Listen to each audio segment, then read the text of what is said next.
November 18ರಿಂದ Nanjangud ತಾಲೂಕಿನಲ್ಲಿ ಪೌತಿ ಖಾತೆ ಆಂದೋಲನವನ್ನು ನಡೆಸಲಾಗುತ್ತಿದೆ ಎಂದು ತಹಸೀಲ್ದಾರ್ ಶಿವಕುಮಾರ್ ಕಾಸ್ನೂರ್ ಅವರು ತಿಳಿಸಿದರು.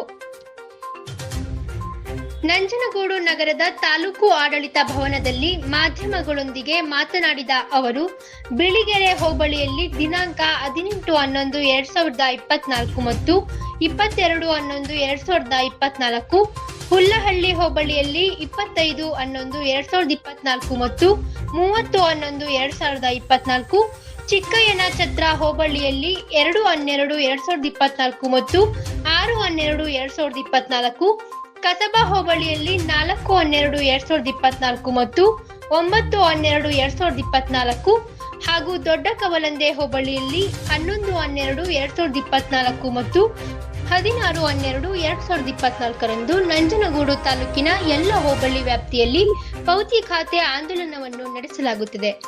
ಸುಮಾರು ವರ್ಷಗಳಿಂದ ಕೆಲವು ಜಮೀನಿನ ಖಾತೆದಾರರು ನಿಧನ ಹೊಂದಿದ್ದರೂ ಸಹ ವಾರಸುದಾರರಿಗೆ ಖಾತೆಯಾಗದೇ ಇರುವುದರಿಂದ ಪ್ರತಿ ಹೋಬಳಿ ವ್ಯಾಪ್ತಿಯಲ್ಲಿ 2 ದಿನ ಈ ಪೌತಿ ಖಾತೆ ಆಂದೋಲನವನ್ನು ಹಮ್ಮಿಕೊಳ್ಳಲಾಗಿದೆ.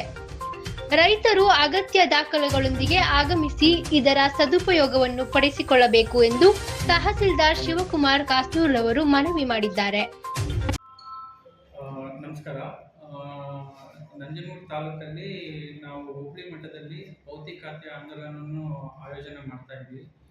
ಪೌತಿ ಖಾತೆ ಆಂದೋಲನ ಕುರಿತು ಹೇಳಬೇಕಾದ್ರೆ ಮೊದಲನೇದಾಗಿ ಡೇಟ್ಗಳು ಹೋಬಳಿ ವೈಸ್ ಅಂದರೆ ಬಿಳಿಗೆರೆ ಹೋಬಳಿ 18ನೇ ತಾರೀಕು ಮತ್ತು 22ನೇ ತಾರೀಕು ನವಂಬರ್ ತಿಂಗಳು, ಹುಲ್ಲಳ್ಳಿ 25 ಮತ್ತು 30ನೇ ತಾರೀಕು ನವಂಬರ್ ತಿಂಗಳು, ಚಿಕ್ಕಯ್ಯನ ಛತ್ರ ಹೋಬಳಿ 2ನೇ ತಾರೀಕು ಮತ್ತು 6ನೇ ತಾರೀಕು ಡಿಸೆಂಬರ್ ತಿಂಗಳು, ಕಸಬಾ ಹೋಬಳಿ 4ನೇ ತಾರೀಕು ಮತ್ತು 9ನೇ ತಾರೀಕು ಡಿಸೆಂಬರ್ ತಿಂಗಳು, ಕವಲಂದೆ 11ನೇ ತಾರೀಕು ಮತ್ತು ಅದರದ್ದು ನೆಕ್ಸ್ಟ್ 1-2 ದಿನ ನಂತರ ಲಾಸ್ಟ್ ಡಿಸೆಂಬರ್ ತಿಂಗಳಲ್ಲಿ ಇಟ್ಟಿದ್ದೀವಿ.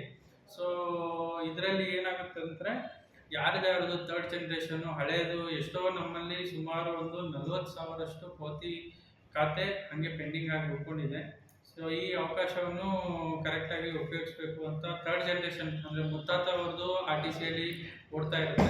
ಸೊ ಅದನ್ನೆಲ್ಲ ಈಗಲೇ ಒಟ್ಟಿಗೆ ನೀವು ನಮ್ಮ ನಾಡ ಕಚೇರಿಯಲ್ಲಿ ಆಗಲಿ ಅಥವಾ ಸಂಬಂಧಪಟ್ಟ VAಗೆ ಆಗಲಿ ತಮ್ಮ ಪೌತಿ ಖಾತೆಗೆ ಅರ್ಜಿಯನ್ನು ಕೊಟ್ಕೊಂಡು ನಾವೇ ಅಲ್ಲಿ ನಾನು ಖುದ್ದಾಗೆ ಬರ್ತೀನಿ.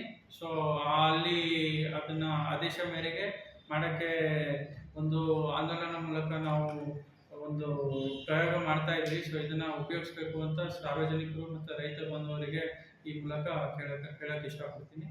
ಸೊ ಇದನ್ನು ಕರೆಕ್ಟಾಗಿ ಯೂಸ್ ಮಾಡ್ಕೊಳ್ಬೇಕು ಅಂತ ಮತ್ತೊಮ್ಮೆ ಹೇಳೋಕ್ಕೆ ಇಷ್ಟ.